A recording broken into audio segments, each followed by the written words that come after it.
India के एक छोटे से गांव बास्करविल के बीचों बीच एक हवेली थी जो रहस्य में डूबी हुई थी। लोग इसे भूतिया हवेली कहते थे।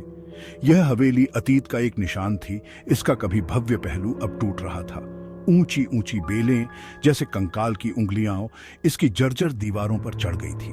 खिड़कियां खाली आंखों की तरह बाहर घूर रही थी। हवेली को बरसों से छोड़ दिया गया था। इसका इतिहास समय के साथ खो गया था। गांव वाले अजीबोगरीब घटनाओं और अनजानी आवाजों के किस्से सुनाते थे। उसके अंधेरे हॉल में परछाइयां नाचती हुई दिखाई देती थीं। कुछ लोगों ने पास जाने की हिम्मत की। जिन्होंने किया, उन्होंने भयानकता की भावना, देखे जाने की भावना की बात की। बास्करविल की प्रेतवाधित हवेली रहस्यों की जगह थी। इसकी खामोशी किसी भी चीख से ज्यादा भयावह थी।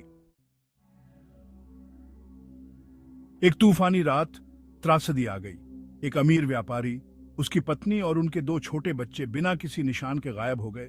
वे हवेली में व्यापारी के बिजनेस पार्टनर के साथ डिनर कर रहे थे। साथी ने दावा किया कि वह परिवार को पीछे छोड़कर जल्दी चला गया था। अगली सुबह जब नौकर पहुंचे तो परिवार चला गया था। खाने की मेज दावत के लिए सजी थी, लेकिन कुर्सियां पलट गई थीं। जमीन पर खाना बिखरा पड़ा था, मानो कोई संघर्ष हुआ हो। गांव में दहशत फैल गई। अफवाहें जंगल की आग की तरह फैल गईं।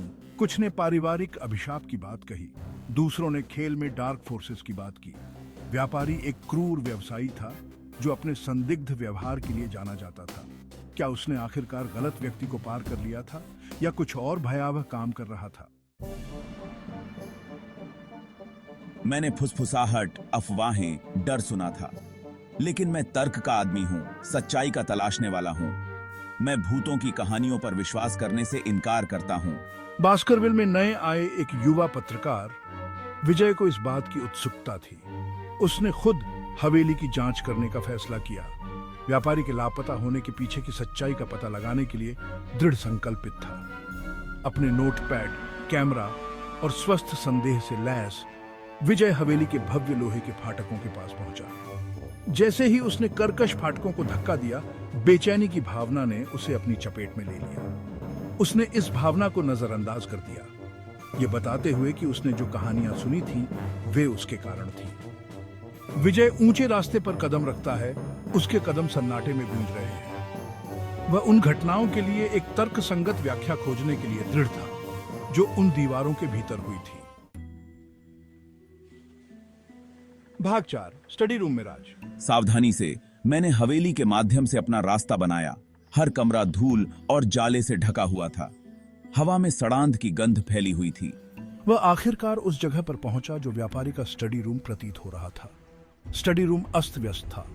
किताबें फर्श पर बिखरी पड़ी थीं, फर्नीचर पलटा हुआ था।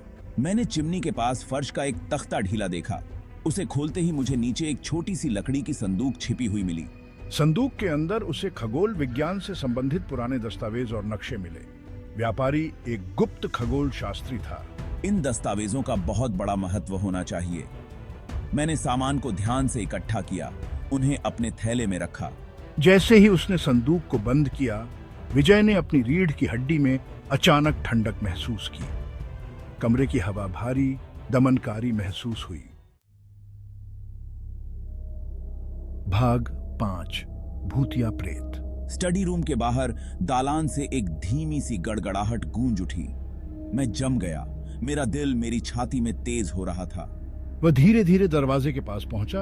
उसका हाथ कांप रहा था क्योंकि वह दरवाजे की घुंडी तक पहुंच रहा था। जैसे ही मैंने सावधानी से दरवाजा खोला, हवा के एक ठंडे झोंके ने उसे बंद कर दिया। मैं अंधेरे में डूब गया।